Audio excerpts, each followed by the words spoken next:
Hi friends, आप सभी का फिर से एक नए वीडियो पर स्वागत है। फ्रेंड्स, आज की इस वीडियो के माध्यम से क्लास 12th के बच्चों के लिए इंग्लिश का मॉडल पेपर 2022 को लेकर आ चुका हूं और इस वीडियो के माध्यम से इस मॉडल पेपर के बारे में हम लोग फुल एनालिसिस करने वाले हैं। पूरा का पूरा यहाँ पे डिटेल यहाँ पे A to Z सोल्यूशन निकालने वाले हैं, ठीक ना। वीडियो बहुत ज़्यादा मोस्ट इंपॉर्टेंट रहने वाली है। और फ्रेंड्स, जो भी आपका 30 मार्च 2022 का पेपर होने वाला है, एक कभी क्वेश्चन इस मॉडल पेपर से इधर उधर नहीं होगा, ठीक ना। तो फ्रेंड्स, ये वीडियो बहुत ज़्यादा मोस्ट इंपॉर्टेंट है। वीडियो को शुरू से एंड तक देखना। उसके पहले वीडियो को लाइक कर देना, चैनल पर नए होंगे तो चैनल को सब्सक्राइब कर देना, साथ में सारे बेल आइकन भी प्रेस कर देना। चलिए फ्रेंड्स, आज की इस वीडियो को बिना किसी देरी के स्टार्ट करते हैं। लेकिन उसके पहले मैं आप सभी को ये बताना चाहूँगा कि इस वीडियो के माध्यम से आप सभी को यहाँ पे पूरा यहाँ पे A to Z सोल्यूशन करवाने वाला हूँ। और साथ ही साथ आपको ये भी बताऊँगा कि बोर्ड के पेपर में किस तरीके से कॉपी लिखना है, ठीक ना। कौन सा सेक्शन किस तरीके से करोगे ताकि आपका पूरा का पूरा यहाँ पे नंबर स्कोर कर सकते हो, ठीक ना। सारी चीज़ों के डिटेल्स बताने वाला हूँ। वीडियो को शुरू से एंड तक जरूर देख लेना, वरना बहुत गड़बड़ कर दोगे, ठीक ना। चलिए आज की इस वीडियो को हम बिना किसी देरी की स्टार्ट करते हैं। सबसे पहले हम यहाँ पे कुछ चीज़ों को समझेंगे। पेपर को क्लास 12th इंग्लिश आपका मैक्सिमम मार्क्स मिलता है 100 नंबर का। और यहाँ पे आपका टाइमिंग दिया रहता है 3 घंटे 15 मिनट का। 15 मिनट आपका पेपर पढ़ने का टाइम होता है। और जो आपका यहाँ पे कुछ नोट्स दिए गए होते हैं, जो कि नोट्स में ये बताया जा रहा है कि जो आपका पेपर होगा 4 सेक्शन में डिवाइड होगा, A, B, C और D। प्रत्येक सेक्शन करना अनिवार्य है। और उसके बाद जो मैं बताऊं कि प्रत्येक सेक्शन के सामने उसके अंक निर्धारित हैं कि कौन सा सेक्शन कितने नंबर का है, कौन सा क्वेश्चन कितने नंबर का है। तो चलिए, सबसे पहला जो आपका क्वेश्चन पूछा जाता है 15 नंबर का, सेक्शन ए से रीडिंग पोर्शन से पूछा जाता है, ठीक ना। अब देखो, रीडिंग पोर्शन से ये आपका अनसीन पैसेज होगा जिसको आप जीवन में पहली बार देखोगे, या आप ये भी आपका सेक्शन आ सकता है, ठीक ना। ये भी आपका रीडिंग वाला पोर्शन आ सकता है जो मैं बता रहा हूँ, ठीक ना। तो वीडियो बहुत ज़्यादा मोस्ट इंपॉर्टेंट है, शुरू से एंड तक जरूर देख लेना। अब चलो, मैं आप सभी को ये बताता हूँ कि इस पैसेज को पढ़ के, और यहाँ पे देखो 6-7 आपसे क्वेश्चन पूछ जाएंगे। इन क्वेश्चन को किस तरीके से आंसर देना है इसको समझ लेते हैं। यहाँ पे देखो पैसेज आप ध्यान से पढ़ लेना। PDF में यहाँ पे डिस्क्रिप्शन में लिंक इसका दे दूंगा, ठीक ना, PDF बना करके। यहाँ पे देखो, what does the author means by the statement everyone has something to sell. मतलब ऑथर के कहने के अनुसार सब कुछ बिकने योग्य होता है, ये आप कैसे बोल सकते हैं, इसके बारे में आप क्या कहेंगे। तो इसका आंसर आप किस तरीके से देंगे, तो इसका आंसर यहाँ पे देखो मैं बता दे रहा हूँ। देखो, class 12th English viral paper, ये जो मैं पेपर करवा रहा हूँ एकदम same to same viral paper है। और अब की बार 90% पार करना चाहते हो तो सेशन को अपने पास भी मत रखो, सेशन को अपने दोस्तों में भी वायरल कर दो, ठीक ना, भेज दो सबको। चलो यहाँ पे देखो, क्वेश्चन नंबर फर्स्ट है, आंसर यहाँ पे लिखेंगे ए। तो the author means that both goods and services are sold by people. क्या होता है कि गुड्स, सामान और सर्विसेज जो भी आपके होते हैं, क्या होते हैं, पीपल के द्वारा बेचे जा सकते हैं, ठीक। अब देखो अगला आंसर, जो कि आपका अगला क्वेश्चन क्या बोला जा रहा है कि what is different between A beggar and A Trump. आप अगर इसे बोलोगे तो मैं इसका अच्छे से उच्चारण करके इसका अर्थ निकाल कर के समझा सकता हूँ, ठीक ना। लेकिन आपको पूरा का पूरा यहाँ पे समझाना, इसलिए मैं इसका अर्थ नहीं निकाल रहा हूँ, ठीक ना। अपने हिसाब से पढ़ लेना। चलो, व्हाट इज द डिफरेंस, तो बेगर और ट्रम्प के बीच में डिफरेंस बताना है। तो इसका आंसर आप लिखोगे ए बेगर सेल्स हिमसेल्फ। भिखारी क्या होता है, अपने आप को बेच देता है एज ए ह्यूमन बीइंग, मानव जीवन के या मानव जाति के आधार पर, टू अक्रॉस द पीटी, दया के हिसाब से, ठीक। अब देखो अगला क्वेश्चन जो कि पूछा गया है, क्या बोला जा रहा है कि how are tramp closer to nature than the normal people.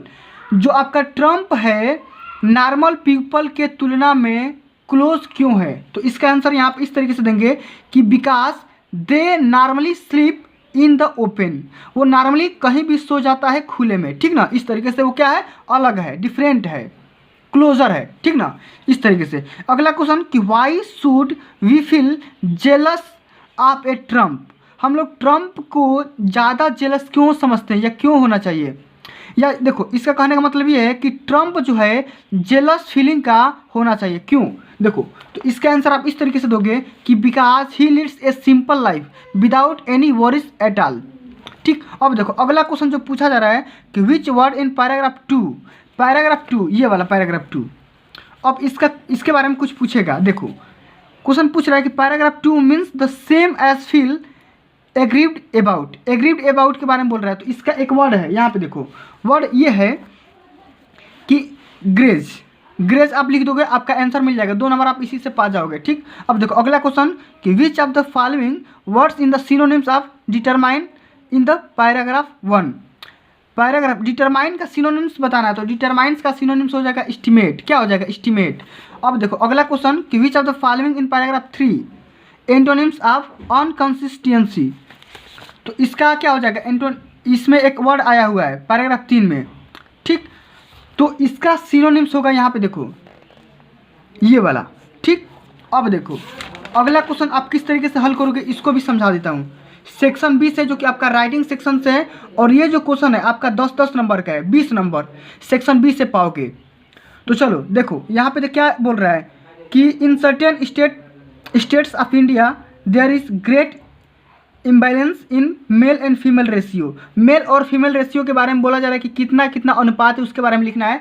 तो मैं आप सभी को बता देता हूँ जो जो इम्पोर्टेंट है और किस तरीके से लिखोगे उसके बारे में। यहाँ पे देखो राइजिंग पॉल्यूशन के बारे में लिखा गया ना, तो राइजिंग पॉल्यूशन के बारे में आपको लिख के दिखाता हूँ कि किस तरीके से आप लिखोगे। सबसे पहले ये समझ लो कि फेस्टिवल ऑफ इंडिया के बारे में भी आपको यहाँ पे राइटिंग यहाँ पे आ जाएगा। ठीक ना, तो देखो सेंट्रल फेस्टिवल्स ऑफ इंडिया।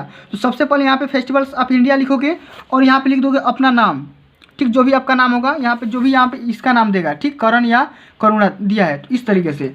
अब करना क्या है इसके बारे में लिख देना। इसको मैं एक अलग से वीडियो बनाऊंगा। ठीक, बस खाली आप समझ लो, एनालिसिस कर लो कि कौन कौन सा पेपर में आता है। देखो women safety in India, Bharat में वोमेन सेफ्टी पे क्या क्या प्रभाव है उसके बारे में लिख देना है। ठीक ना, और पॉल्यूशन के बारे में भी एक अलग से वीडियो बना दूंगा। ठीक ना, अब चलो अगला क्वेश्चन यहाँ पे देखो सेफ्टी ये वाला।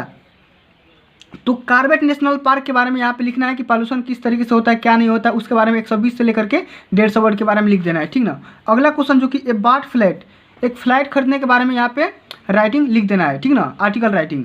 ठीक, अब देखो सेक्शन सी जो कि ग्रामर का पोर्शन है, और ग्रामर के पोर्शन से बहुत बच्चे तैयार नहीं कर पाते हैं। ठीक, तो इसको मैं आप सभी को तैयार करवा देता हूँ कि she said I called on your the day before yesterday. इस चीज़ को करना क्या है? इनडायरेक्ट में चेंज करना है। तो इसका क्या होगा? यहाँ पे लिखा गया कि she said that she had called on me 2 days before. Yesterday का क्या हो जाएगा? बिफोर हो जाता है। ठीक ना, यस्टरडे का। ठीक, अब देखो अगला क्वेश्चन, एक ही को करना था, एक को हमने कर लिया। अगला क्वेश्चन जो पूछा जा रहा है इसमें कंबाइन करना है शब्दों को, 2-3 शब्द ये इसमें दिए गए हैं और शब्दों को क्या करना है? कंबाइन करना है। किस तरीके से कंबाइन करोगे इसको समझ लेते हैं। यहाँ पे बोला जा रहा है कि आई बाट ए वॉच, मैंने एक घड़ी खरीदा, it is a semi smart watch.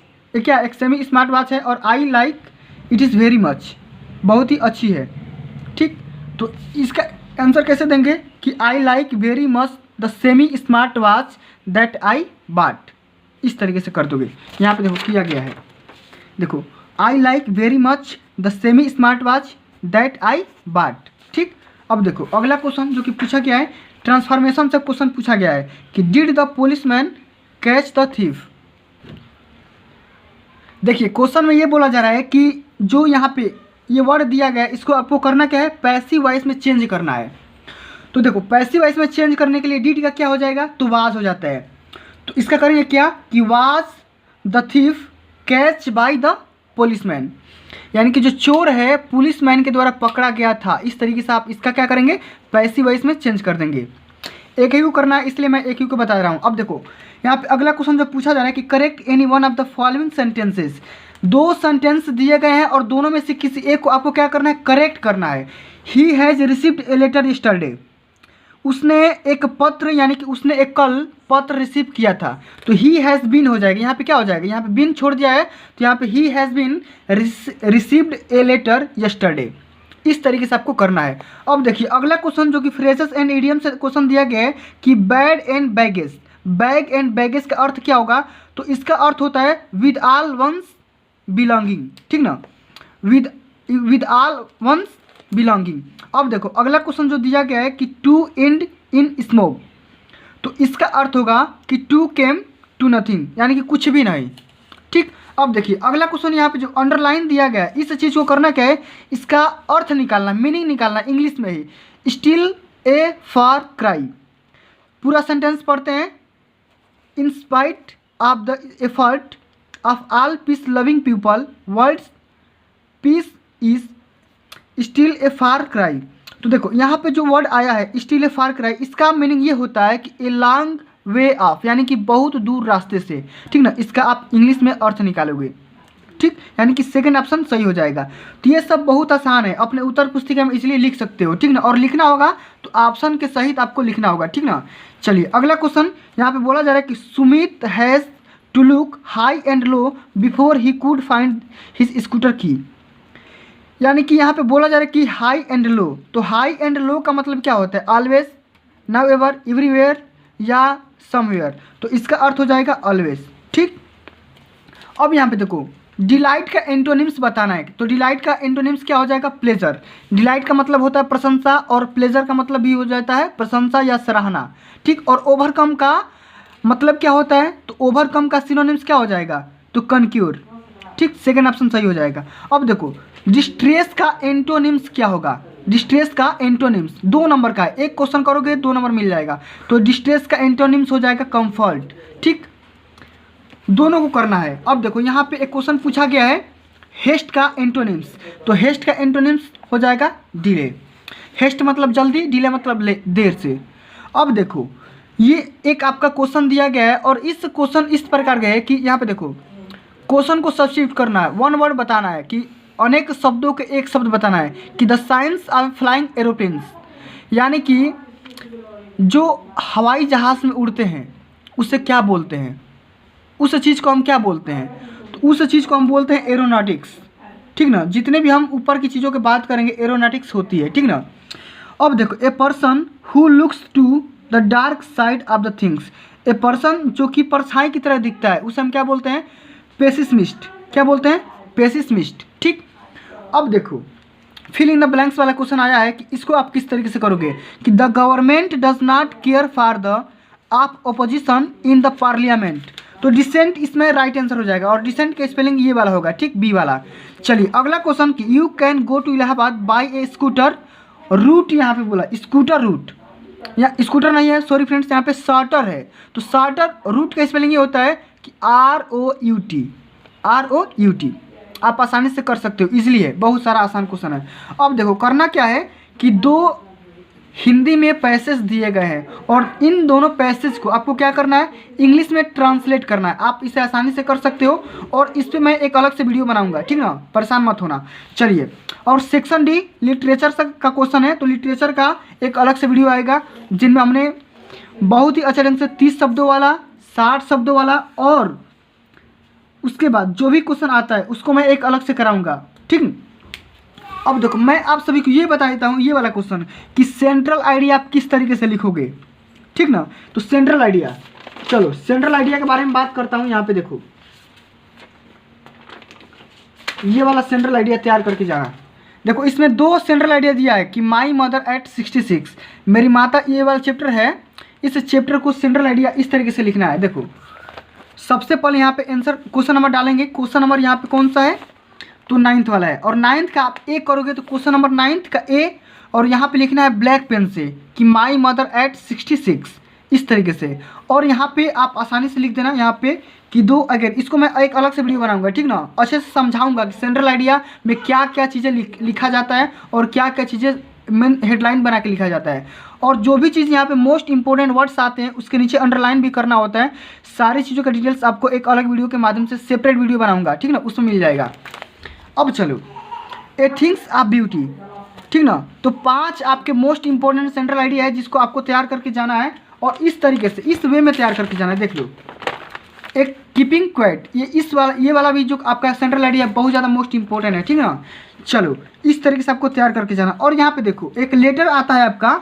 ठीक ना, लेटर आपका इसमें अभी कहीं दिया नहीं है, मतलब देखना पड़ेगा कहाँ पे लेटर दिया है। ठीक ना, तो लेटर वाला जो भी आपका सेक्शन मिलेगा उसको मैं एक अलग से कराऊंगा। ठीक ना, आपका लेटर राइटिंग आता है देखो इस तरीके का। देखो सब्जेक्ट ये होता है कि डिफेक्टिव स्पोर्ट्स गुड्स, इस पे एक अलग से वीडियो बनाऊंगा। 2 3 यहाँ पे करके लेटर राइटिंग बताऊंगा किस तरीके से लेटर लिखा जाता है। ठीक ना, यानी किसी भी स्पोर्ट्स सामान में डिफेक्टिव जो उत्पन्न होते हैं उसके बारे में लेटर राइटिंग लिखना होता है। ठीक ना, और ये वाला जो कि बहुत ज़्यादा मोस्ट इंपॉर्टेंट है ये वाला भी देख लो। इस वाले को कि concern over the rising noise pollution. ठीक, नॉइज पॉल्यूशन के बारे में क्या करना है आपको, लेटर राइटिंग लिखना होता है। ठीक ना, जैसे यहाँ पे क्वेश्चन आया था, देखो ये वाला राइजिंग पॉल्यूशन के बारे में क्या करना था, आर्टिकल राइटिंग लिखना था। ठीक ना, लेकिन मैं आप सभी को पत्र लिखने को भी बताऊंगा, किस तरीके से आपने किसी भी चीज़ों को, ऑथर को या एडिटर को या किसी भी चीज़ को, किसी के ऊपर आप पत्र लिख सकते हो, किसी भी पत्रकार के ऊपर। ठीक ना, तो फ्रेंड्स आज के लिए बस इतना ही। अगर ये वीडियो आपको अच्छी लगी होगी, हेल्पफुल लगी होगी, तो वीडियो को सबसे पहले लाइक कर देना। ठीक ना, उसके बाद करना क्या है, वीडियो को ज़्यादा से ज़्यादा शेयर करना है। और अभी तक आपने मेरे चैनल को सब्सक्राइब नहीं किए हैं तो सब्सक्राइब करके साथ में सारे बेल आइकन प्रेस कर लीजिए, क्योंकि आगे आने वाले हर एक इंपॉर्टेंट वीडियोस का नोटिफिकेशन हमेशा आपको समय समय पर मिलता रहे। और आप देखो, जितना मैं यहाँ पे क्लास 12th इंग्लिश का जितने भी टाइप्स के मॉडल पेपर होंगे और जो कि संभावित होंगे बोर्ड के पेपर में, जो आपका 30 मार्च का पेपर है 2022 में, सारे के सारे उसमें फंसेंगे। ठीक ना, A to Z जितना मैं कराऊंगा सारे के सारे एकदम उससे बाहर कहीं नहीं आएंगे। तो 4-5 मैं आपको मॉडल पेपर करवा दूंगा और 10-20 जो भी आपके मोस्ट इंपॉर्टेंट टॉपिक है उसको भी मैं अच्छे ढंग से सॉल्व करवा दूंगा, परेशान मत होना। ठीक ना, तो चलिए मिलते हैं अगली वीडियो में, तब तक के लिए जय हिंद, जय भारत, वंदे मातरम।